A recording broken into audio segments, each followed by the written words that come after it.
Hi there. In this Maximo training video, we're going to go over tasks.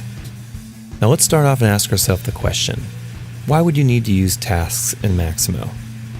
Well, sometimes you might have a large project and you want to divvy out separate tasks, perhaps even to separate people. And you want those other people to just see the tasks as work orders in their queue. Well, that's a perfect opportunity to utilize tasks in Maximo. So let's start out with a specific example. Imagine you are a facilities manager and you have received this work order here. And in this example, say you had a restoration project which involved to paint a wall, replace some ceiling tiles, do some electrical work, and install some new carpet. So you might want to divvy these tasks out. How would we do it? You're going to go up to Plans. Let's start with the painting. So what we're going to do is go under here where it says Tasks, go to New Row. We're going to type in the description here. So we're going to say paint northeast wall in room 123. Now we need to either give it to a particular owner or an owner group, and then we always need to make sure it goes to a work group. Well, in this example, since this is going to a painter, let's pick Parnassus's paint group, which is P26.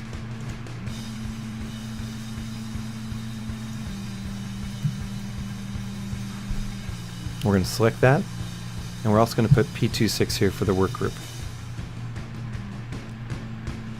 So we have our description, we've chosen our owner and our work group, and at this point we're going to say Save. We're going to click on the Save button. Okay, let's make a second task. Now we need to do is have someone address the ceiling tiles. Sounds like a job for a BMW. So let's create a new row. And in this example, we're going to say replace ceiling tiles in room 123. And we're going to put in our owner group also for this one, which is P25 for BMWs.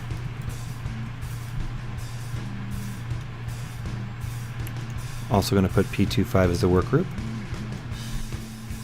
And then we're going to say Save.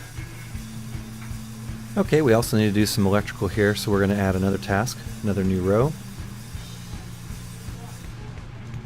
And we're going to say install electrical outlet on southwest wall in room 123. And once again, we're going to make sure we pick the correct group.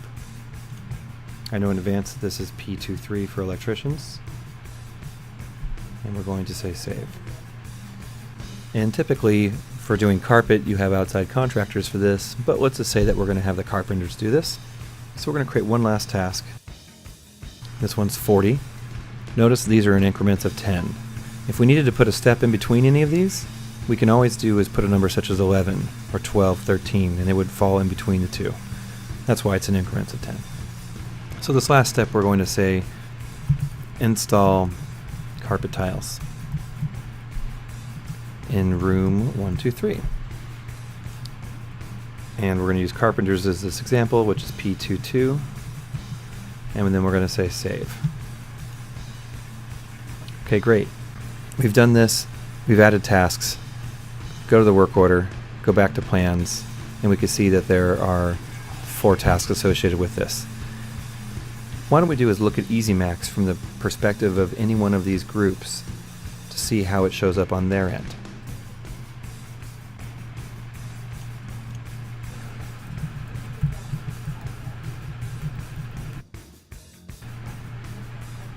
So I've just logged in as an electrician for this example.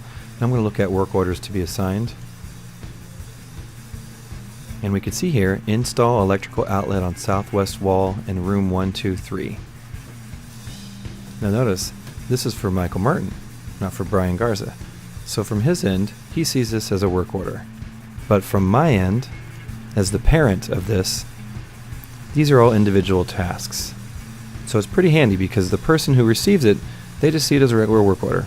They put time on it and they close it out. When they close it out, I'm going to have a completed task associated with it. Now I want to show you what this means. So let's go and look at Easy Max from the perspective of the person who's created this work order.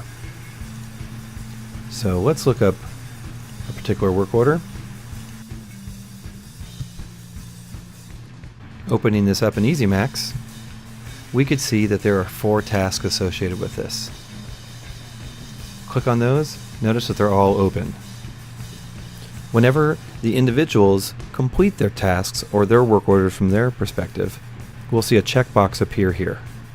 Now if you're using it for your own purposes, you can simply just check these tasks. But since we've assigned these to different groups, we're going to wait for them to do it, so that way we can visit this work order, see the status, and when all these are checked off, we can then complete the work order from our end.